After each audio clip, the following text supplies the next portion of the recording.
Bom, Caio, vamos falar um pouquinho do Jornal Paraná, né? Sobre a sua coluna. Pô, todo mundo que é de Cascavel tinha como costume abrir o Jornal Paraná e, assim, normalmente a pessoa já vai na coluna social porque quer saber, não tinha internet, as pessoas não tinham informação do que acontecia hoje, há 2 segundos atrás. Sim. E o seu jornal, no caso a sua coluna, tinha muita informação interessante, porque você noticiava muitas coisas de acordo com o seu network. E assim, conta para nós como é que era a tua rotina dentro do Jornal Paraná e como é que era o teu relacionamento com sociedade, essa coisa toda. Assim, então a minha história lá no jornal começou lá no Fronteira do Iguaçu, né, com o Cefrim Filho, quando me convidou para ser o revisor, aí comecei a escrever a coluna. Fiquei lá no jornal um tempo, no Fronteira do Iguaçu, hoje extinto, não existe mais. Só existe nos meus arquivos, né? Não tem. E aí eu saio do jornal e imediatamente eu fui convidado para... Nessa época o jornal era do Dr. Lima e do Cefrim. Ocorre que o Cefrim sai do Jornal Paraná para montar o Paraná, sai do Jornal Fronteira do Iguaçu para montar o Paraná junto com o Jaci Scanagata. Então o Jaci chama o Cefrim, dá a sociedade para ele e vão comprar as máquinas do Jornal Paraná e montam um baita jornal, né? O Fronteira do Iguaçu era um jornalzinho muito pequeno, com uma pequena impressora, né? Mas ele cresceu, virou um jornal diário e tudo. Nesse momento da saída do Cefrim, eu também não consegui ter uma sequência de trabalho, não chegamos a um bom entendimento lá com o Dr. Lima, que sempre foi meu amigo até o fim da sua vida. Devo muito a ele também, e saio do jornal Fronteira do Iguaçu. E aí o Chiquinho Zimmermann, saudoso Chiquinho Zimmermann, era o representante em Cascavel do jornal O Estado do Paraná. O Estado era o grande jornal do Paraná, que também acabou há muito tempo, e circulava em todo o Estado. Era maior do que a Gazeta do Paraná. Maior do que a Gazeta do Povo. Gazeta do Povo, desculpa. A Gazeta do Povo era um jornal de Curitiba. Isso. O Estado do Paraná era o Estado do Paraná. E o Chiquinho era o representante, chefe da sucursal aqui do Oeste. Chiquinho me chama, Caio, eu quero expandir o negócio aqui e queria que você escrevesse a coluna que você tinha lá no Fronteira. Vou te dar uma página aqui. E aí passei a escrever a coluna lá, ficamos lá 2 anos. E já tinha essa pegada da coluna social mesmo? Já né? Tinha essa... Como é que eu fui fazer a coluna? Como é que eu entrei para criar o meu formato de coluna, o meu modelo de coluna, o meu estilo? Eu lia muito, especialmente quando eu viajava de férias. Minhas férias não eram em Camboriú com meus amigos, eu preferia ir para o Rio de Janeiro. Meus amigos iam para Camboriú, ficavam um mês lá fazendo festa. Eu não tinha o dinheiro que eu ia gastar em um mês em Camboriú, eu ia para o Rio e ficava uma semana. Agora eu ia para o Rio ver show, ver teatro, ia para museu, ia para exposição, claro, ia para a praia também. Olha que coincidência, só fazendo um adendo. Paulo Sciarra falou exatamente isso. Viagem para mim música, cultura, gastronomia. Eu me aproximo do Paulo, tanto que ele é meu compadre, ele é padrinho da Lígia. Me aproximo exatamente por esses objetivos comuns que nós tínhamos. Né? E a gente perguntou como é que ele fazia para divulgar o Clube da Noite. Ele falou era através da coluna do Caio. Exatamente. Vocês faziam os agendamentos. Desculpa. Mas é isso mesmo. O Clube da Noite, ele contou muito aqui sobre isso. Foi histórico, né? Foi, mas ele falou sempre falando da coluna do Caio. A gente tinha uma dupla ali. Ele organizava os shows e toda a divulgação eu fazia. A gente participava junto, né? E eu, de vez em quando, eu dava canja com alguns que vinham cantar aqui. Que delícia, né, cara? Cantei com a Doris Monteiro, cantei com o Altamiro Carrelho. Dava minhas canjas junto lá no show. Quem faz isso é a Suzana, né? A Suzana Maciel, grande cantora, Suzana Vozeirão. E aí, então, fui escrever a coluna Então, eu estava falando do modelo de coluna. Então, quando eu ia para o Rio de Janeiro, eu li a coluna do Zósimo Barroso do Amaral no Jornal do Brasil, que tinha uma coluna, tinha um português impecável. Né? Se você não leu ainda as colunas, procure na internet, vai ter alguma coisa, Pablo. Você vai ler as notas, a picardia dele, a ironia. Eu puxei um pouco isso, sabe? As minhas notas no blog sempre tem uma pegada, eu toque de... Eu lembro muito das tuas colunas, era muito agradável. Isso, eu procuro escrever do jeito que eu gostaria de ler. Essa primeira definição é essa. Eu escrevo do jeito que eu gosto, que eu gostaria de ler que alguém escrevesse. Que eu sinta prazer em ler o que eu escrevi. Então, era esse o caminho, né? Então, era esse o processo criativo. O meu modelo, o meu guru, digamos, né? Minha inspiração era o Zósimo Barroso do Amaral. Tinha, na época, o mais famoso era o Ibrahim Suede, né, que escrevia no Globo. Mas o Ibrahim era mais festivo, né? Era uma coluna mais de bajulação e badalação. Mas ele era um cara que sabia muito, ele tinha muita informação. Formação de bastidor, de política, ele tinha, os dois tinham. Então esse era o processo. E eu lembro que tinha, assim, não tinha uma conotação de fofoca a tua coluna, né, Caio? Era sempre... Mas tinha umas Eram algumas críticas construtivas, vamos chamar assim. Mas nunca teve nada assim... Tinha uns veneninhos, né? Tinha uns venenos lá, mas sem ofender ninguém, né?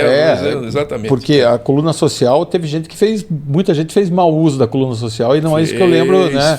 Eu lembro de ti como um cara muito respeitado. Sim. Tua coluna era muito respeitada, né, Caio? Sim, eu nunca comercializei assim, nunca vendi a minha opinião na coluna, jamais, né? Tinha os anunciantes, claro que tinha um anunciante lá, se eu pudesse ajudar fazendo uma nota no negócio dele, sim. Né? Mas eu nunca vendi o silêncio e nem também um escândalo, né? Jamais. Né? Isso é muito importante. Jamais eu fiz isso, senão eu não teria construído um patrimônio que eu acho que é o maior... O patrimônio que eu tenho é meu nome, né? A tua reputação. Não tenho riqueza, não tenho nada, mas tenho reputação. É ela que permite eu estar aqui hoje. Sim. Né? Se eu não tivesse isso, vocês não estariam me recebendo aqui. Essa é a sua maior riqueza. É maior, exatamente. Não tem preço, né? Sua maior riqueza. E a sua coluna sempre foi um marco para Cascavel. E foi mesmo, eu sei que foi, eu sinto isso. Sim. E na época... Porque ela tinha um propósito. Exatamente. E aí depois do jornal O Estado do Paraná, que eu fiquei lá um período, eu volto para o Fronteira do Iguaçu, que ele tinha parado e voltou a ser editado. E aí começo a escrever novamente no Fronteira do Iguaçu e também no Hoje, que era um semanário. Eu fazia os dois. E aí surge o convite do Emir Sfer para eu ir para o Paraná, que foi em 79. Foi nesse momento que eu entro no Jornal Paraná, em 1979, e fico daí até 1994. E essa chegada... Você quer falar alguma coisa? Não. É que assim, o que me impressiona é que é um bloco de tantos anos de dedicação que assim... Você influenciou muitas pessoas, né, Caio? Sim. Tanto do lado... A pessoa abria o jornal, isso que você falou, né? Elas abriam e iam direto, as pessoas falam para mim. A primeira coisa que eu faço é abrir na coluna do Caio. Coluna do Caio, para saber o que aconteceu. O Caio estava presente numa inauguração de uma empresa, numa festa. O que vai acontecer, o que está previsto. Né? E mesmo até tua dica política. Isso era ser influencer. Tem uma história curiosa da coluna, no tempo ainda que eu estava no jornal no Fronteira do Iguaçu, tem uma história muito curiosa. Eu já estava calejado, já tinha na verdade, comecei com uma coluna, depois tinha uma página, meia página, uma página inteira já, né? Tem uma história curiosa sobre isso, e até tem uma das fotos que tem ali depois, ela retrata, inclusive, essa história, uma parte dessa história, quando o Tuiuti comemorou um aniversário, que eu acho que é os 25 anos, eu era diretor social, o Piccolo era o diretor executivo e o presidente era o falecido Dr. Álvaro Largura. E uma mega festa, um baile de gala, com uma baita banda e tudo, e foi contratada a Sandra Breia para dar um show. E a Sandra Breia era a grande apresentadora do Fantástico, né? Ela dançava, ela apresentava, ela cantava, fazia os shows com o Miele. O Miele escrevia e contracenava com ela. E a Sandra Breia... Era a nossa Marilyn Monroe Era a nossa morena. Marilyn Monroe morena, com certeza, linda, bonita e tudo. E ela chega em Foz do Iguaçu, que não tinha aeroporto. Tinha o aeroporto aqui, era na frente da prefeitura. Vocês têm uma ideia? Vocês não têm ideia, vocês não estavam aqui. O aeroporto era uma pista de pouso de terra, muito precária, de terra, na frente da atual prefeitura. Era ali. Depois a prefeitura ainda veio aqui para o centro, depois que voltou para lá, para o centro cívico. E aí ela desce em Foz do Iguaçu e vai um avião, um táxi aéreo do Carelli. O seu Arlindo Carelli tinha uma frota, tinha uma empresa de táxi aéreo, tinha uns 3 ou 4 aviões. E foi um aviãozinho buscar ali em Foz e trouxe. Daí ela pousa, e a foto que tem ali, ela está desembarcando, ela, o marido dela, que era um arquiteto, e o Luiz Piccolo está lá junto, e eu estou lá junto. Então estamos recebendo a Sandra Breia com Maria. Bom, ela chega com uma baita dor de dente. Que situação. Ela chega com uma tremenda dor de dente. E para complicar, um dente do siso, que infeccionou. Somente extraindo. Vamos voltar ali em cima, aquela foto ali em cima. Tá vendo ali? Ó? Sim. Aquela primeira lá. Isso, aquela primeira foto lá. Na verdade, eu que bati a foto, então não apareço ali. Tá o piloto, tá de costa ali, meio cabeludo, Luiz Piccoli. Ela tá de perfil e com aquela sacola ali, é o marido dela, era um arquiteto.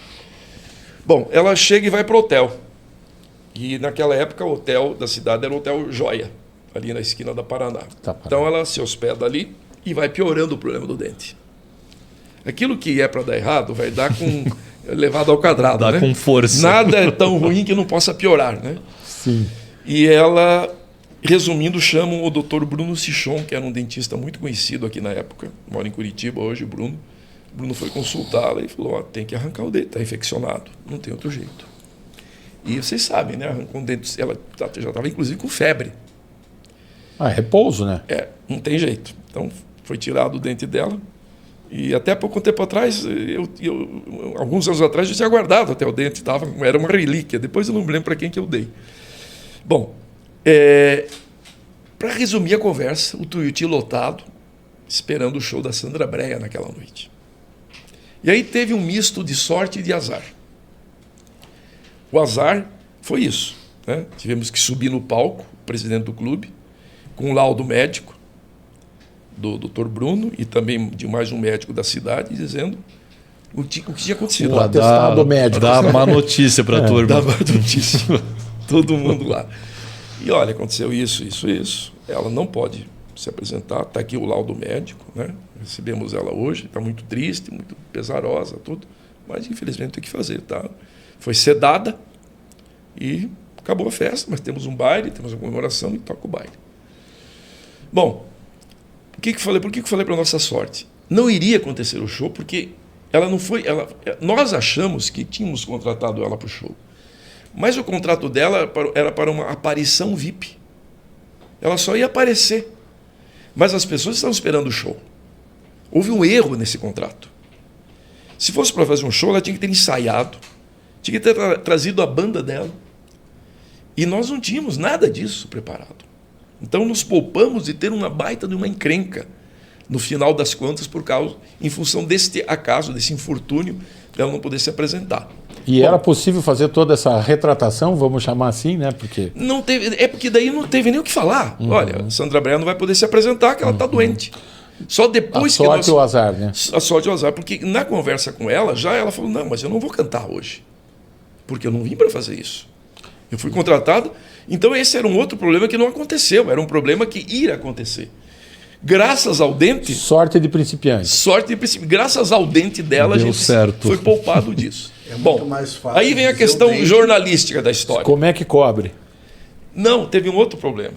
A coluna é feita no sábado, o dia da festa, do baile. E eu escrevi que tinha sido um sucesso o baile. Olha só, foi uma lição que eu nunca mais... Um erro que eu nunca mais cometi. Foi pré-escrita. Eu escrevi que tinha sido um sucesso, estava tudo certo. Claro. Baile do 25 anos do Tuiuti, reunião à sociedade, jantar, deixou pronta a matéria, show da Sandra Brea, foi maravilhoso, papapá. E o show não aconteceu, o jornal circulou no dia seguinte, com a notícia de um show que não houve. Então, assim, um erro assim, incrível. Hoje é uma história, mas na época foi muito comentado. Foi uma saia justa ali, né? Foi uma saia justa. Caio, naturalmente a gente vai chegar na televisão, né? Ainda bem que o nosso programa não é um programa de entrevistas, é um programa de bate-papo, porque Sim. A gente está diante de uma pessoa que você entrevistou pessoas assim super bacanas, né? Que eu pude ver pelas fotos ali. Você teve frente a frente com Maluf, Lula, Dr. Ulisses, Brizola, Collor. Só isso? Delfim Neto, Jaime Lerner. Eu vou jogar na foto lá. Eu vou jogar na foto, porque tem uma ali que é muito icônica. Então, poxa... Esse acervo está muito legal. Eu fico imaginando, cara... Esse conjunto aí, né? O Lula com 5 dedos. É a mão com 5 dedos, né? O Lula eu entrevistei umas 3 vezes. Ele como líder sindical, ele vinha muito para o Oeste. Pré-candidato já, concorrendo com Collor? Quando ele foi pré-candidato, também quando ele era deputado federal. Essa entrevista com o Ulisses Guimarães, essa primeira foto em cima, eu fiz em Foz do Iguaçu, porque ele veio para fazer um comício. Essa campanha aí foi a campanha de 89. De 89, pós-direta já. Pós-direta. A primeira campanha tinha toda essa gama de grandes candidatos. Né? E quase todos vieram para Cascavel. O único que não veio foi o Ulisses, que eu fui a Foz entrevistá-lo lá no Hotel Nacional, que era o Hotel Internacional. Ah, verdade, é o mesmo estúdio ali agora que eu me dei conta. Então ali, foi lá no hotel, nós improvisamos lá um local no hotel e fui entrevistá-lo lá. E aí aqui embaixo tem o Collor, que veio dar uma palestra na SIC. Exato, ali você veja que é o mesmo estúdio, todos eles, né? Então, foi da mesma época, do mesmo ano. O Brizola eu entrevistei umas 2 vezes. Quem que é aquele ali? É o Mário Covas? Mário Covas. Guilherme Afife Domingos. Guilherme Afife Domingos, presidente da Associação Comercial de São Paulo. Exatamente, exatamente. Foi um candidato que ele cresceu muito no início dessa campanha. Sim. Ele quase que sobe. Depois ele andou falando uma bobagem lá, que eu não me lembro qual foi, daí ele caiu. O Maluf teve, nesse dia, era um dia de muito calor em Cascavel, e ele teve um pico de pressão muito alto. Tiveram que chamar lá o doutor Jadir de Matos, foi atender ele na televisão. Foi esse episódio interessante. Tem as outras fotos, mostram alguns outros convidados ali na sequência. Não, essa aí tem uma outra curiosidade, que eu falo depois. Vamos ver as outras fotos do programa. Não, acho que aí também não. Aí você tem Delfim Neto, Ciro Gomes... Jaime Lerner. E você tem ali o Tony Garcia. Tony Garcia, quando ele foi candidato. Hoje voltou na mídia aí com um monte de confusão. E lá embaixo um debate. Doutor Salazar, Edgar, Frangão, Edgar e Salazar. Nessa eleição o Salazar ganhou. Né? Então tem o Ciro Gomes ali bem jovem. O Delfim entrevistei na casa do seu Albino João. Nós reconhecemos pelo sofá. A primeira casa dele lá. Nós falamos, aquele sofá ali é da casa da dona Irma, pô. Ele fez o seu Albino fez um almoço pro Delfim. Tá certo, né? Então se pegar, estão com o seu Albino e a dona Irma, eles tinham uma sala só para esse tipo de situação. Isso, para receber, né, os convidados. Na casa lá da Rua Curitiba. Foi feito um almoço para o Delfim e eu fui ali entrevistá-lo. Foi uma excelente oportunidade. Vamos ver mais algumas fotos ali que vou falar de fora a TV. Esse aqui era o último arquivo. Então, voltando ali para governador Zé Richa. Aí tem algumas fotos bem emblemáticas, ó. Por exemplo, Cid Moreira também, num evento em Foz do Iguaçu que eu fui apresentar. Eu fui muito tempo também apresentador de eventos, né? Apresentei baile de debutantes, apresentei baile de concurso, apresentei Fercapo. Depois de parar de cantar, eu fui apresentar. E aí embaixo tem 2 fotos em que eu estava na mesa da entrega de um prêmio em São Paulo. Um amigo meu que organizava esse prêmio me chamou para eu participar. Então ali eu estou entregando o prêmio da Bia Seidel, atriz da Globo, né? Super talentosa, bonita, ali com o falecido Dolabella. Dado Dolabella. O Dado, filho dele. Filho. Carlos, fiquei pensando. Não, o Dado tá vivo. É o Carlos Eduardo Dolabella. Ali em cima tem foto com o Dilson Funaro. Aquela primeira na esquerda, ele veio dar uma palestra em Cascavel e fui jantar com ele, com mais alguns amigos. A Bia Seidel é parente do Carlos Seidel, do dublador? Não sei, pode ser, não sei o parentesco dela, mas ela é Quem que é lá em cima? Lá em cima, Baby Garru.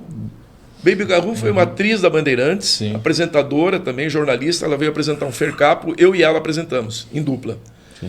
Do lado tem a Márcia de Windsor, famosa Márcia, que veio, junto com ela, ela veio apresentar um desfile de joias no Tuiuti, e eu estou ali ciceroneando ela. Ali embaixo tem o Wilson Simonal, numa das vindas do Clube da Noite. Ali no Aporé do Bistrô, alguma coisa? Aquele xadrezinho? No Bistrô. Foi num dos shows do Clube da Noite, tá o Simonal ali. Depois nós levamos ele para casa do Paulo, ele contou piada lá, um cara maravilhoso. E ali a Lúcia Veríssimo. Eu fui apresentar, eu e ela apresentamos fizemos o lançamento de um ônibus da Comil lá em Erechim, da família Mascarello. Daí ela foi chamada para apresentar, fazer o cerimonial comigo. E Caio, de todas essas pessoas que você entrevistou, assim, né? Qual foi a maior celebridade realmente que você sente, assim, que você gostou mesmo de entrevistar, que você disse, nossa, estou vivendo um ponto alto aqui da minha carreira? Eu acho assim, a entrevista que mais me emocionou foi com o Ulisses Guimarães, sabe? Pela história do Ulisses, né? Ele tinha sido senhor diretas. Sim. Comandou toda a campanha pela volta das eleições diretas, né? E você que tinha justamente vivenciado toda a parte da ditadura, toda a dor da ditadura, né? Sim, a parte da você censura. Sentar junto com um grande marco, né, para o Brasil, né? Sim. E o Ulisses liderou também a Constituinte, embora hoje a gente está pagando um preço alto por ser uma Constituição mal elaborada, com muitos direitos e poucos deveres, né? Mas, enfim, aquele momento aquilo era importante, foi aprovado e tudo, mas ele era uma figura emblemática. Então, acho assim, foi a entrevista assim, mais impactante do ponto de vista histórico. Dr. Ulisses Guimarães. De todas elas, né?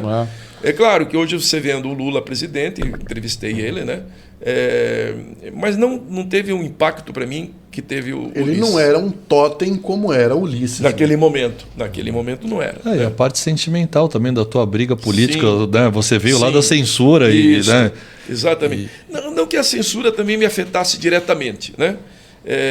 Mas você teve uma letra censurada. Tive uma letra, não minha, né? Não minha, mas você era o intérprete. Mas no jornal Fronteira do Iguaçu, por exemplo, o que nós tínhamos lá? Tinha as notícias de fora chegavam por telex, que ninguém sabe o que é isso hoje, né? Os jovens não sabem, a nova geração não sabe. Telex é uma máquina que recebia os textos impressos, né? E vinha aquele barulho, e vinham chegando os textos. Então, por exemplo, chegava uma matéria sobre Dom Helder Câmara, que era um bispo lá da Bahia e que era extremamente atuante contra o governo militar. Quando chegavam as matérias do Dom Helder, a matéria chegava, em seguida vinha uma notificação, solicitamos não publicação na matéria tal, DOPS, né, o Departamento de Censura do não sei o que lá, proíbe divulgação de qualquer trecho da entrevista concedida na data tal. Então isso eu vi muito. Eu era o revisor do jornal, então eu recebia as matérias para publicar ou não e já vinha em seguida, né, a recomendação, a determinação, a ordem, né, de censura. Hoje você é produtor e apresentador do Jogo Aberto. Sim. É um programa de entrevistas. Que é o mesmo programa que a gente viu as fotos, né? Você está no ar há quanto tempo com esse programa? Então, tem uma outra foto ali que eu estou de black tie, que foi a minha... Essa foto aí é da cobertura da posse do governador Álvaro Dias. Eu e o João Luiz Furtado, que é o repórter ali, bem conhecido, está por aí com a gente. Eu e ele fomos para Curitiba cobrir a posse do Álvaro para a TV Tarobá. Então, aí foi em 1986, o Álvaro tinha sido eleito governador. E tem uma outra foto que eu estou de black tie, que eu acho que está pertinho aí. Essa foto é o seguinte, essa foi a minha primeira experiência na TV Tarobá. Então, a TV Tarobá foi fundada em 89, e aí em 1990, não, 70, deixa eu me lembrar aqui, mas eu acho que foi isso. Mas que seja, em 1900, um ano depois da TV estar no ar, me chamaram para fazer esse programa que chamava-se Notícias a Rigor. Olha, tem tudo a ver com... Né?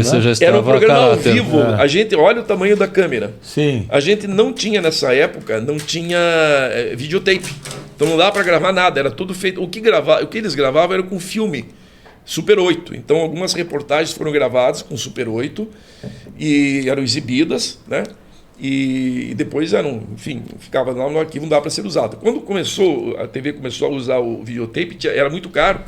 Então o que acontecia muito? Gravavam e regravavam por cima. Então perdemos muita coisa naquela época. Que pena. Uma pena enorme.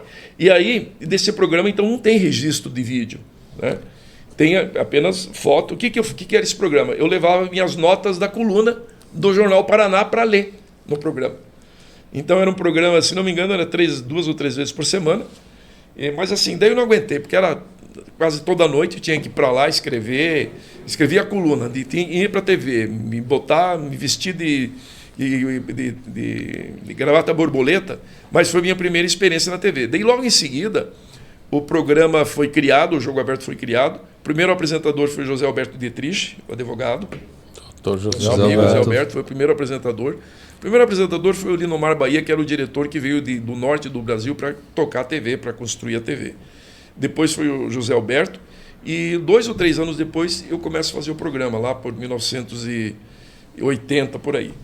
E daí eu vim fazendo o programa, tive daí um breve intervalo que eu fiquei fora, de 2000 a 2010, fiquei 10 anos fora, daí voltei em 2010. E estou lá, então. Tô lá até hoje.